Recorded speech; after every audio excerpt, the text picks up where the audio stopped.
এবার জয়শঙ্করকে কড়া বার্তা দিলেন তৌহিদ হোসেন।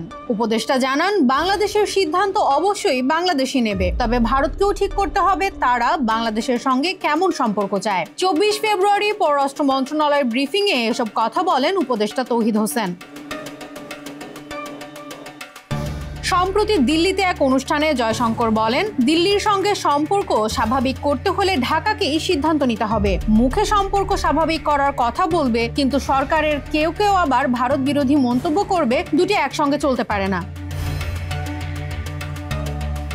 জয়শঙ্করের ওই মন্তব্যের জবাবে উপদেষ্টা তৌহিদ হোসেন বলেন, বাংলাদেশের সিদ্ধান্ত অবশ্যই বাংলাদেশ নেবে। আমাদের সিদ্ধান্ত স্পষ্ট, আমরা ভারতের সঙ্গে সুসম্পর্ক চাই। সেই সম্পর্কের ভিত্তি হবে পারস্পরিক শ্রদ্ধা ও স্বার্থ, কিন্তু ভারতকেও তো তাদের দিক ঠিক করতে হবে।